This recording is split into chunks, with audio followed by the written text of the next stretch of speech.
O caso aí da Richthofen, É. esse caso aí que você trabalhou, como que foi, como que aconteceu, como que você chegou lá nesse caso?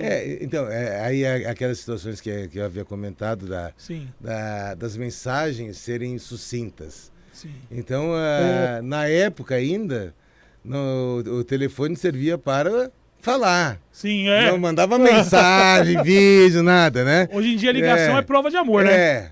Hoje o que menos se faz é Ligar. ligação. Sim. Né? Se usa para tudo, menos para fazer ligação. Então, falaram com a delegada que tinha um local interno, quer dizer, dentro de algum imóvel, de um casal, na rua tal. A informação que foi passada. Pô, imagino, né? Tipo, você recebeu uma informação dessa. Tipo, se imagina assim, pode ser um casal de idosos que morreu. Não sabe, até então não sabe, né? Não, mas tanto é que quando passaram isso aí era por volta quando veio essa mensagem, seria por volta das 6h30 da manhã, a gente estava lá pro lado de Parelheiros. Nossa. Longe pra caramba num outro local. E a equipe já estava virando, terminava às 8 nosso plantão. Já emendou em outro. Né? E aí todo mundo trabalhando 24 horas. Caramba, então, que hora que era? Eram 6h30. 6h30 da noite. Da manhã. Da manhã. A gente já estava... Já estava encerrando 24 horas quando entra esse. Aí entrou esse local, aí a gente, Aí entrou na rua, tanto é que a gente vinha ali pela Águas Praiada, né, que mudou de nome, agora é Roberto Marinho. Sim. E na esquerda, na Zacarias de Góes, à esquerda tinha uma comunidade na época.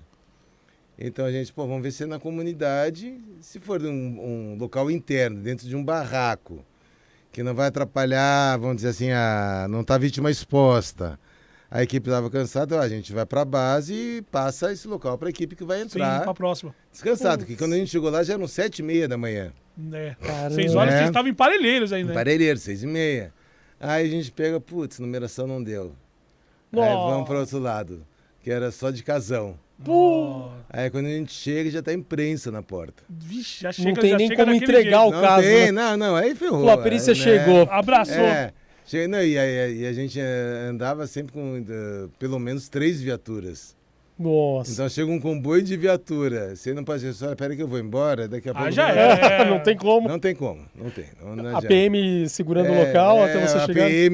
A PM e a imprensa. E a imprensa então, o caminhão não é um repórter, é os caminhãozinhos da imprensa. Sim. Putz, já montaram a base na porta, eu lembro. Putz, até ali eles já sabiam quem era o morador, que era provavelmente. O Manfred, que era uma pessoa conhecida, né? Até por trabalhar na Dersa, não é isso?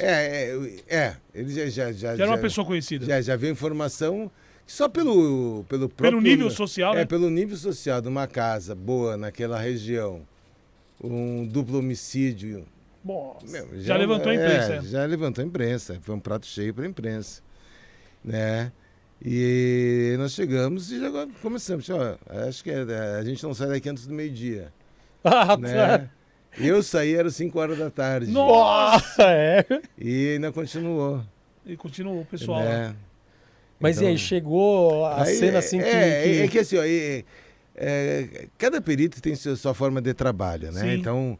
Existe aquelas formas de que o pessoal faz varredura em espiral, faz por quadrante, faz...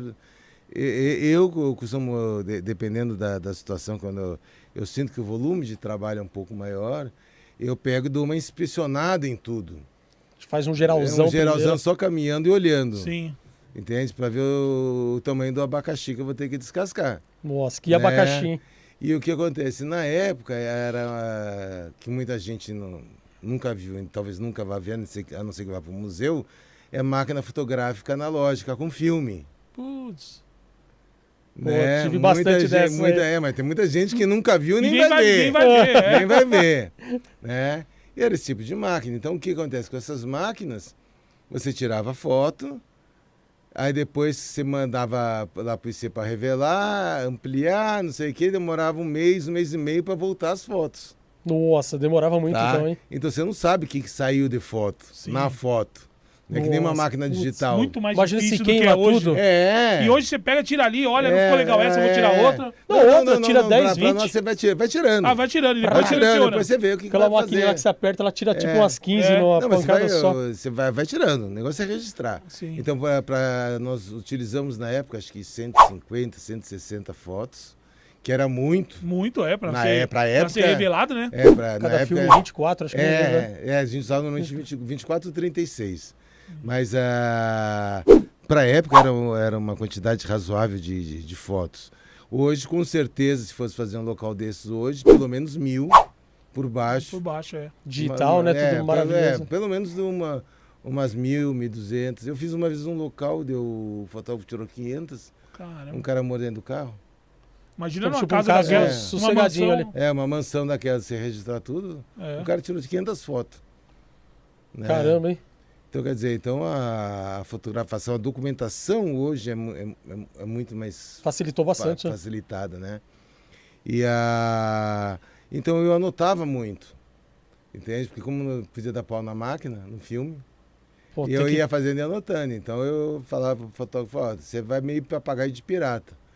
Você vai do meu lado, eu vou anotando e falo, já vai na fotografa sequência, né? aqui, Sim. fotografa aqui, fotografa lá, faz assim, faz errado, eu vou orientando. É como se fosse storyboard mesmo, né? É. Você anotou, aí depois casa com a foto e monta o relatório. Né? Pau a pau, né? Mas aí então fica um pouco mais fácil, né? E aí depois de anotar, fazer os corpos para fazer a liberação, né? Porque depois sai os corpos do local, vai pro ML, né? E aí demora mais no ML para tá fazendo. Então tem toda aquela burocracia, né? Então eu terminar a perícia da casa, e quando eu estou fazendo a perícia da casa, os corpos já foram pro ML, para agilizar essa parte. Porque no Brasil também você tem que liberar o corpo de um dia para o outro. Sim. Se é nos Estados Unidos, fica lá 1 mês, 2 meses lá o corpo guardado e ninguém reclama. Aqui se passou de 24 horas, que uma vergonha, não liberou o corpo. Nossa, aí vira aquela sacudida da imprensa ainda. E a imprensa em cima. Agora, o Michael Jackson, quando morreu, ficou mais de 1 mês guardado no ML. Sim. Isso que E ninguém falou nada, que é normal. Engraçado, a imprensa mais atrapalha do que ajuda, né? A realidade é essa. Em algumas situações, ajuda, sim. mas em algumas raro, situações, né? É que é o hábito do povo, né? Mas quando você chegou lá, a cena ainda estava intacta. Tava os corpos lá. Tava tudo lá bonitinho. Os dois na cama. Tanto é que a minha primeira impressão, né? Porque o Manfred estava com o braço para fora da cama e na continuidade do braço dele tinha um revólver no chão. Então a primeira impressão eu achei que ele tivesse tentado se defender. Já tentou se defender, não deu tempo. E te bateram, né? Não, eu achei que fosse antes, quando eu cheguei, eu achei que fosse tiro. Ah, sim. Porque para não dar tempo de reação, tem que ser uma arma de fogo. Ser rápido, né? Tem que ser rápido, então, ser uma arma de fogo. No momento que eu vi que não eram disparos, e sim pauladas, vamos dizer... algo contundente, assim? Um objeto contundente, né? E eu, peraí, tem coisa estranha. Essa arma aí já foi plantada aí, já, né? Tá tudo errado aqui, meus conceitos. Aí você começa a analisar, você começa a ver 2 pessoas mortas paulada, que é uma coisa dentro de uma casa daquelas. Raro, né? Não combina. E já tira a possibilidade de ser um assassino só. Tem porque que ser 2 pessoas morrer ao mesmo tempo.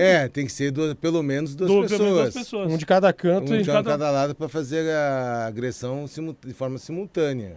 Então você já põe 2 pessoas na cena do crime.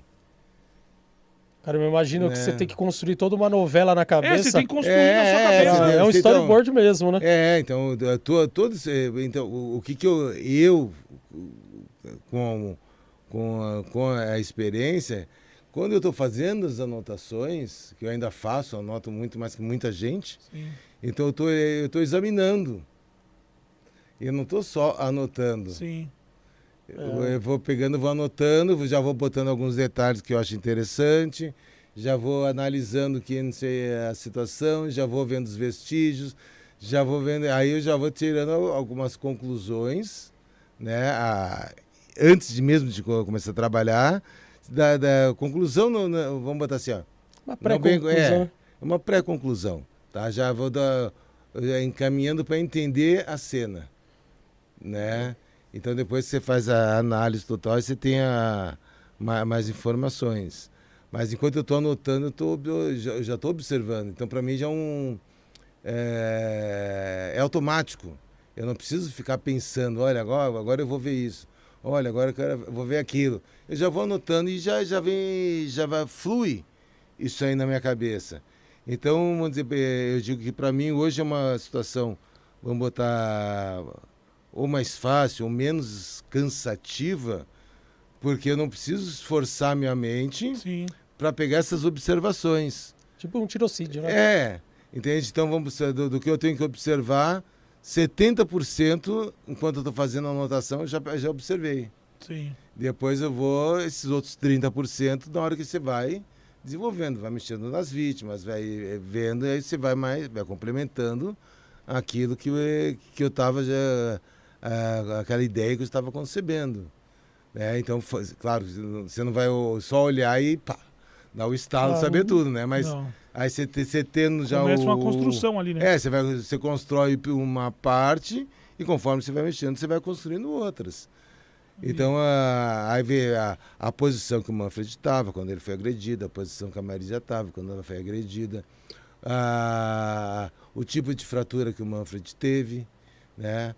Vamos dizer, o Manfred ele teve uma fratura nessa região, para se ter uma noção da violência, foi na vertical e trincou a base do crânio. Caramba! Então a gente imagina... Alguém forte, né? A violência, né? A violência da pancada.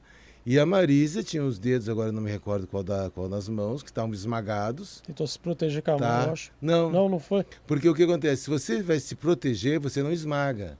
Pode até dar alguma lesão. Fraturar, então, né? Até fraturar, mas não esmagar.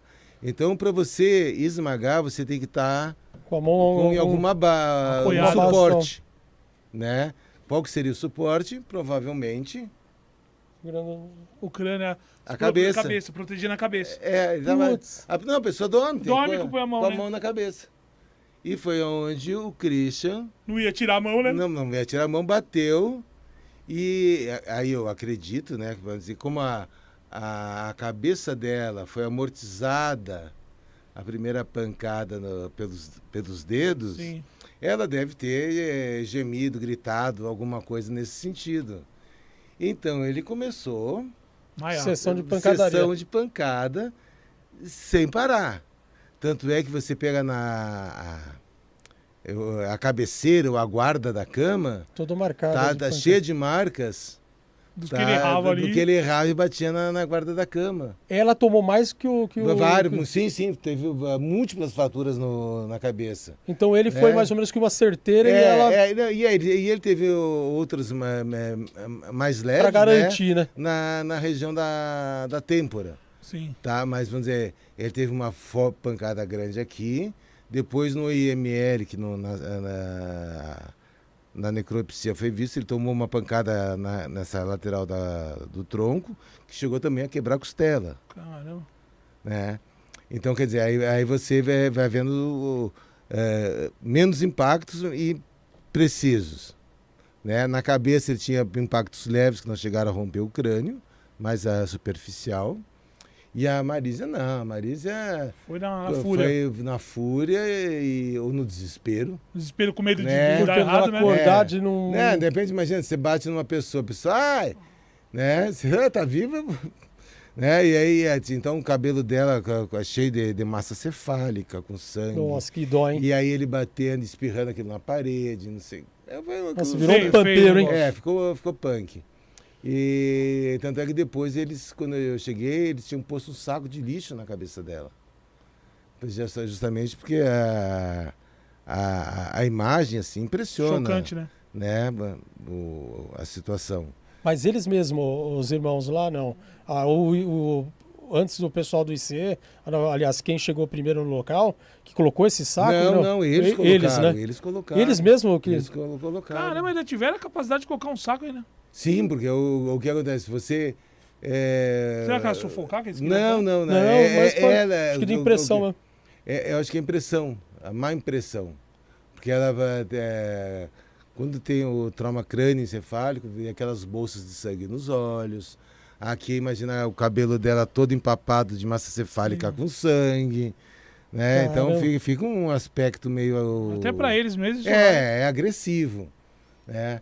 O que deve ter acontecido é que dentro de um pré-morte nesse tipo de situação, não é que é comum, vamos dizer, pode acontecer, ou muitas vezes acontece, que a pessoa entra num coma profundo, entende? Pré-morte, né? Ou uma morte cerebral. Sim. Né? E aí, dependendo da posição que a pessoa está, existe que a gente chama de aglote, né? E existe o relaxamento, e isso aqui tampa um pouco a passagem de ar. Só que a pessoa não parou as funções vitais.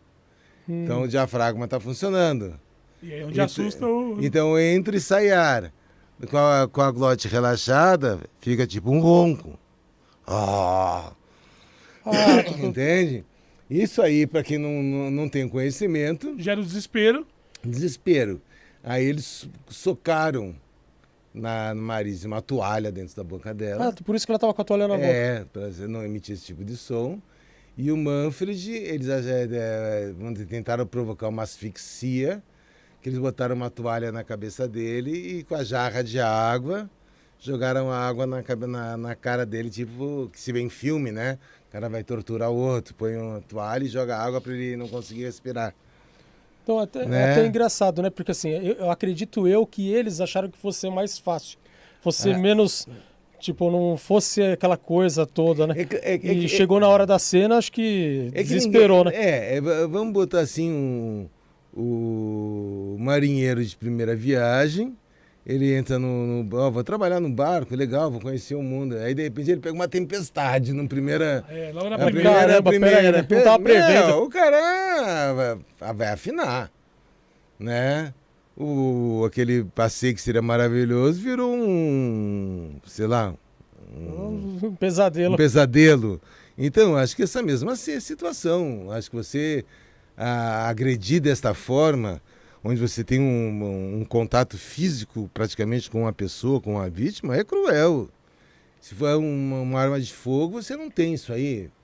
É porque vem em filme, né? Deu uma pancada na cabeça, matou o cara. Achou que fosse ser bem simples, né? Acharam que fosse ser simples e realmente... Fugiu do contexto dos caras. Fugiu do contexto.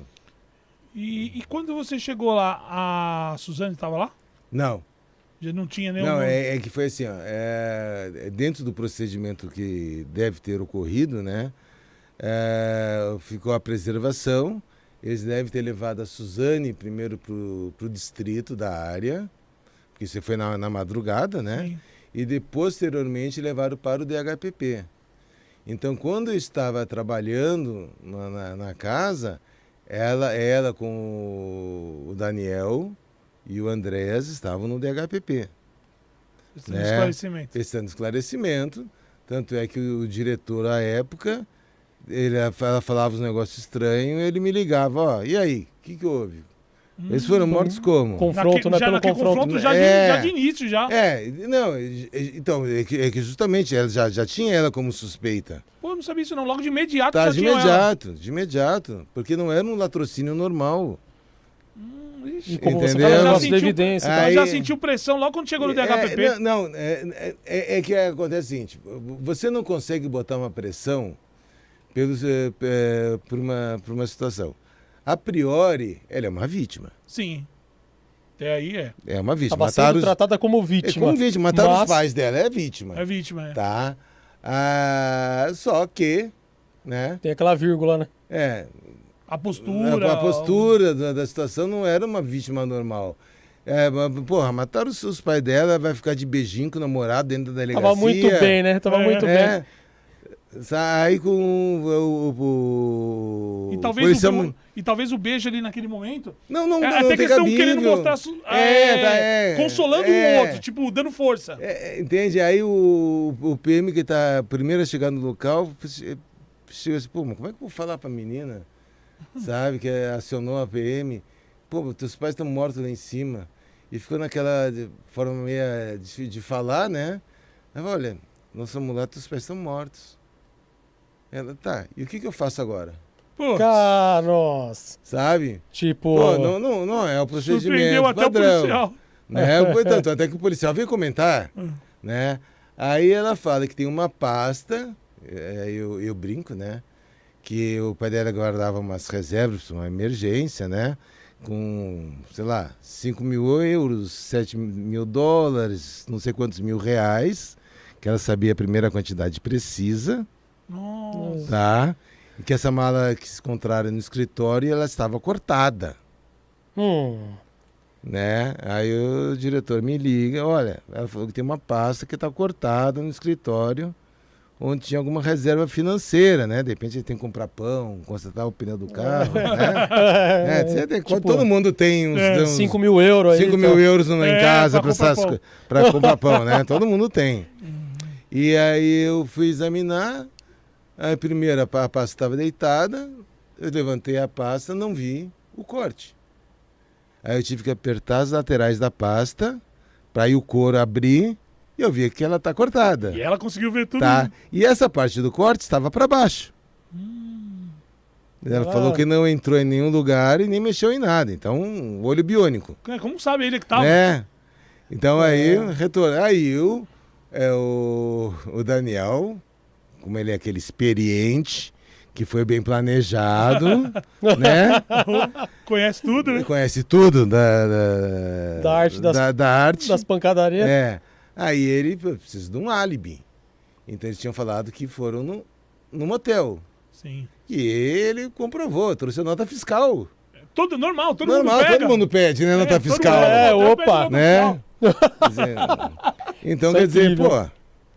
Aí a gente brincava, essa é a nota fiscal 001. 001. Porque... Então, quer dizer, tudo que eles planejaram... Ia virando contra. Putz, olha que coisa. Né? Então, por isso que eu digo o crime planejado. Então, é difícil você ter... O cara esquece, eu preciso provar que eu tive aqui, como é que eu faço? Uma nota fiscal. Pô, caramba, agora você imagina os caras ter que construir uma novela na cabeça para tentar ludibriar as investigações. Sim, a polícia técnica ajudando, então, mas você imagina... Então, mas é o que eu digo, se eles tivessem feito diferente... Natural. De uma forma... Vou botar assim, entre aspas, né? Corriqueira para a época, porque os crimes também têm épocas. Sim. Né? E teria sido mais difícil. Mas é mais difícil você relacionar, né? Porque, vamos dizer, se falava na época, não sei se foi provado ou não, que o pai dela, diretor do DERS, que estaria envolvido em desvio. Teve isso mesmo. Né? Se comentava. Tá? Imagina se dentro de uma situação dessas, houve alguma desavença na partilha de alguma coisa, alguém chegou lá e pau. Tiraria eles da cena do crime. Entende? E aí investiga. Você vai investigar pro tentar... O lado que tá mais... né? Mais provável, né? Mais provável. Né? Então, agora, tudo que eles faziam, tudo que eles planejaram... Colocava mais eles ainda na cena do crime. Botava eles pra cena do crime. Putz, que delícia, hein? Né? E uma coisa, aí eu terminei a parte interna da casa... Aí eu realmente estava já exausto, né? A adrenalina já estava... Mais de 30 horas de trabalho. Baixando. Aí você, não tô aguentando mais. Vamos lacrar a casa, vou voltar amanhã. Né? Que a gente trabalha aí, vem trabalhar na folga. Sim. Né? Mas... Pra conseguir concluir, precisava descansar um pouquinho, precisa descansar um pouco. Sim. Né? Porque senão, realmente, eu estava cansado, exausto. Aí eu disse, não, vamos terminar. Aí mandaram o outro perito... Tá, para fazer a parte externa. Então, toda a parte estanque, né, interna eu fiz para não dar, assim, eu descrever de uma forma e ele descrever de outra. Entra em conflito, né? Vai ter conflito. Então, eu fiz a parte interna e ele fez a parte externa. Por quê? Queriam liberar a casa para ela. Porque já tinha da autorização para grampear o telefone. Né? Queriam já montar já um outro contexto, montar, a linha investigativa forte. Mas deixa ela tranquila. Deixa ela no ambiente dela, vamos ver o que acontece. Tanto é que ela de noite liga pro Daniel e tranquilamente, né? Olha, não, cuida no que você fala, que o telefone pode estar grampeado. Putz, nossa. Até que morreu lá, né? Né? Então, quer dizer, tudo para dificultar a investigação. Né? Não, mas só nessa fala já zeda todo então aí o que acontece? Aí a equipe ficou numa semana a parte investigativa, levantando um monte de coisa, até que chegou ao ponto... E o Christian, né? Também, outros caras expert.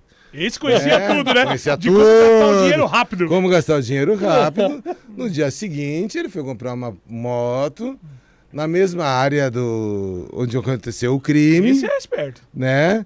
E pagou, foi lá ele com um amigo dele e olhou a moto, vou pagar. Quanto é que é? Aceita euro? Pagou em euro, ele pagou em euro. Aceita dólar? Eu também. Vamos completar com dólar. Faz uns realzinhos pra você, vai. Aí o cara... os dados pra botar, né? Fazer a transferência. Recibo. Não, fazer a transferência da moto, né? Não. O que vai... Ele que vai... Bota no nome dele, do amigo dele. Aí o vendedor já começa, né? Tudo extremamente bem pensado. Muito. Né?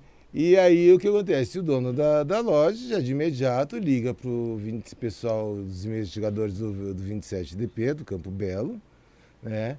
E, olha, tem um maluco aqui com umas tatuagens esquisitas. Tá cheio pagando do dinheiro. Cheio do dinheiro, mas não tem pinta de que tem euro, dólar aí pra comprar essa máquina aqui em cash. Né? E outra, não quer no nome dele. E não come dele. Trouxe um amigo pra botar. Assinou, né?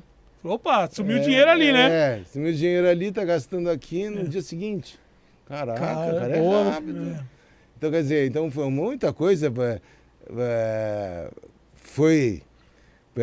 Se unindo quebra-cabeça. Se unindo quebra-cabeça de um crime bem planejado. Cara, que coisa. Né? Então, por isso que eu digo que tem muita coisa. Cara, vou planejar um crime perfeito. É verdade. Sabe? Pô, se agora você explicando dessa forma, você tem razão mesmo.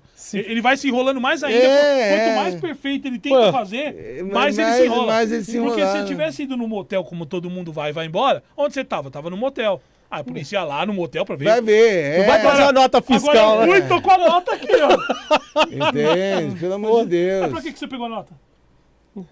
Não, sempre peço. Reembolso. Paulista. Não tinha ainda. Né? Então, quer dizer, tudo que eles faziam, aparentemente, ou provavelmente programado, né? Eram provas contra eles. Sim. Que coisa, hein? Muito... Né? Então, quer dizer, aí você vai juntando tudo isso aí você pega toda a parte de investigação que vai trabalhar por trás de toda essa situação. Aí passou uma semana, tanto é que eles, se eu não me engano, foi numa quinta-feira o crime. Na sexta-feira da outra semana, eles estavam de volta no DHPP. Aí separaram os três. Colher informação de cada um. Comecei a informação de cada um, não sei o quê. Nenhum bate com o outro. Não, até que acho que bateu bem, né? Mas. Porque aí já começa, fulano falou que isso aí, porque aí já começa o confronto. É que o que acontece? Dentro da mentira, você não consegue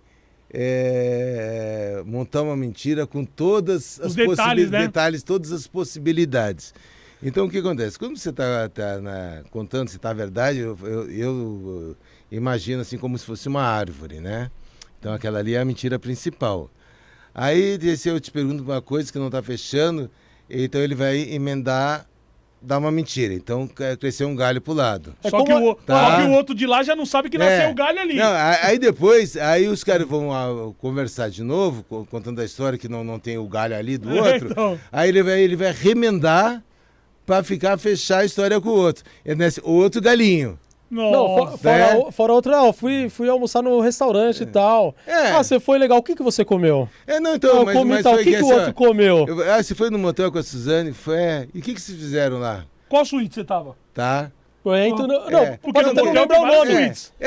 Mas você tomou alguma coisinha lá dentro? Mas o que vocês fizeram?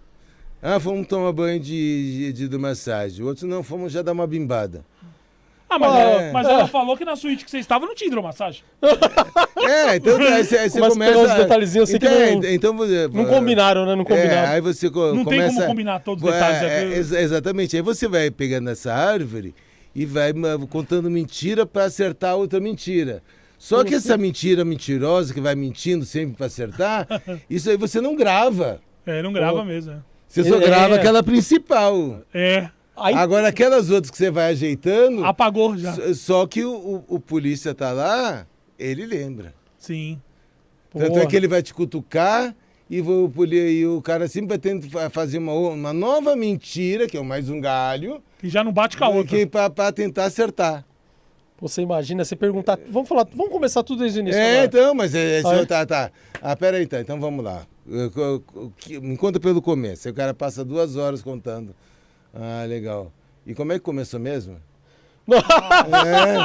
E aí você tem que... E aí vai desgastando até o psicológico do cara. Claro. Aí existem diversas técnicas de investigação, entende? Que você busca justamente as situações... O autor, né, começa a se contradizer das situações e não fecham. Por isso ele vai inventando mentira. Ele vai tentar fechar. Só que essa conta nunca fecha. Não fecha nunca, Tá? E aí, arredondando uma vez, se ele vai contar de novo, vai faltar alguma coisa. Até que vai chegar uma hora que o doutor vai falar pra ele, vamos acabar com essa palhaçada, vamos jogar real? Exatamente. Se dá uma prensa... Peraí. Então, tá tudo bonitinho. Então agora conta a verdade. Conta a verdade, vamos resolver logo. Resolver. Então, aí o que aconteceu? Parece que, se não me engano...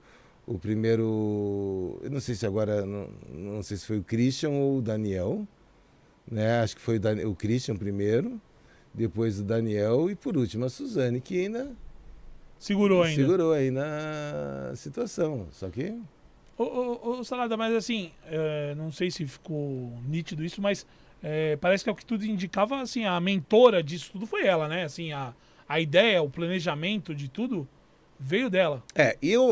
Eu acredito que sim, pelo seguinte, ela seria a família que teria um poder aquisitivo de ter canal de televisão fechada. Caramba! Né? Porque na época não era tão barato. Sim. E outra, as situações que ela planejou é alguém que ficou vendo o CSI da vida, Nova York, Los Angeles, tentando aprender. Assistiu o canal fechado bastante, né? Sim, porque o que acontece? Ela... comprou e levou, né, luvas de procedimento para não deixar a impressão digital. Entende? Ela usava... Adiantou pra caramba. Não, mas ela usava luva. Como que pode, né? Imagina que na tua casa você vai usar uma luva para não deixar a sua impressão digital onde você vive. Na sua própria casa. Né? Na sua própria casa. Né? Aí o Daniel morou lá 1 mês.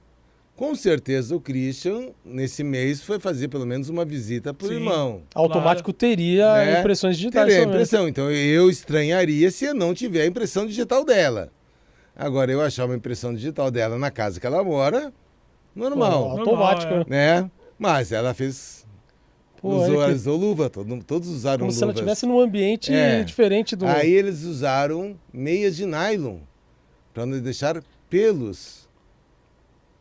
Porque ela viu num CSI da vida, né?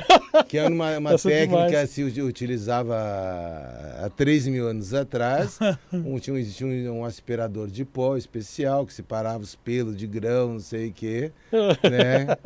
Então ela viu isso aí, não, eles vão passar o aspirador para juntar pelo.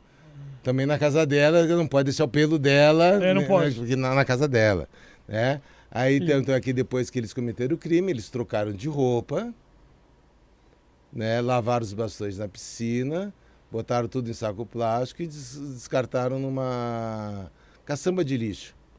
Como passou sei lá, um pouquinho mais de uma semana, isso aí foi algum lixão da vida aí que nunca se achou.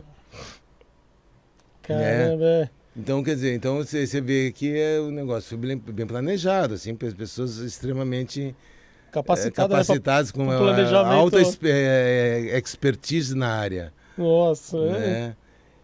Então, essa foi a situação.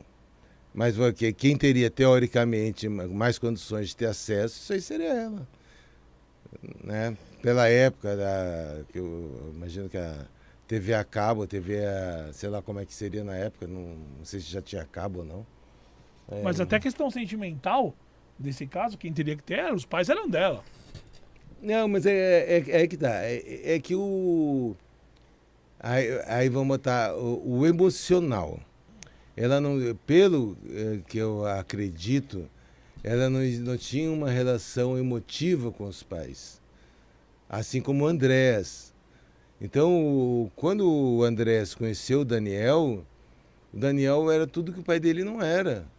Ele tinha diálogo com o Daniel, ele brincava de aeromodelo com o Daniel, o Daniel conseguiu uma motinho para ele andar. O Daniel deixava eles ficar na house a noite inteira, lá não sei quantas horas, enquanto ele ficava com a Suzane. E a coisa que o moleque se encantou. Sim. Ele, tudo que o pai não fazia... Não fazia, o Daniel fazia para ele. Se tornou o pai. Se tornou o pai. Tanto é que na reprodução simulada, que o André estava lá na casa, quando ele vê o Daniel, ele vai lá, corre e dá um abraço no Daniel. Mesmo sabendo que o Daniel... Mesmo sabendo, depois dele tem confessado, tá na reprodução simulada, fazendo as partes de quando ele matou o pai dele. Caramba, nossa, que coisa, né? Ele ainda abraça o assassino. Então mas aí você vê o lado emotivo. O grau, né? O grau de cumplicidade que eles têm. Que o Daniel ocupou na cabeça do Andrés. Né? Porque o pai dele não tinha esse relacionamento. O pai dele, vamos dizer, veio para o Brasil pequeno, foi criado com uma educação alemã, extremamente rígida, onde se busca os resultados, onde não se tem aquele troca de emocional. Sim. Né? E então tudo leva a essa situação. E o Daniel, de repente, entra e tem só o lado emocional. Não tem a cobrança. A parte de educação, né? Educação, não tem nada, só tem a parte de curtir. É igual o vovó, né? É igual o mais com o dinheiro, que facilita. Então, quer dizer, aí o Daniel ocupou, na época, uma parte muito importante para o Andrés. Né? Depois não saberia te dizer como é que ficou a cabeça do Andrés. Até nem julgo mal o menino, né? Porque... Não. Apesar dele ser muito novo na época, em nenhum momento assim passou pela cabeça da polícia falando, sei não, será que ele não sabia? Olha, é assim. Porque provar nunca provou, assim, mas até onde eu sei, tá? Não se levantou nada que colocasse o Andrés na cena do crime. Sim. Tá? Ou na participação, alguma coisa que o valha. Tá? O que se comentava, a gente vê. Por isso nesse lado é meio filha da puta. Você começa a pegar algumas teorias, né? E de possibilidades. Aí você chega assim, imagina. Como é que ele vai chegar pro pai dele e falar, pai, a sua com o Daniel estão planejando te matar, você e a mamãe. Fala, você tá louco? Né? Apesar que o menino muito novo, né, poderia até correr esse risco se ele fizesse parte, né, como algo do plano. Né? Aí vamos supor que ele seja contra. A Suzane, que está planejando matar o pai e a mãe. Matar o irmão. Colocar no pacote? No pacote. Qual é a diferença? Bota mais um pirralho no pacote. Ele não vai falar nada, não vai. Na verdade, quiseram poupar até mesmo, talvez pela relação que eles tinham entre Daniel e o menino. Então, o que acontece? Tira ele fora e... Então, o que se comentava na época é que não levantaram, pelo menos é o que chegou para mim, né? Não tinham levantado nada que envolvesse a participação do Andrés. Então, pelo que a Suzane e o Daniel falavam, na época também não teve a participação ou envolvimento, né? Nem que seja a não participação, mas o envolvimento do Andrés em qualquer coisa. Então vamos colocar o Andrés como vítima. Né? Realmente da situação. E até pelo caso pelo tempo que a gente tem ser muitíssimo curto, porque daria até para estender mais esse caso, e eu acredito que as pessoas têm até muitas dúvidas.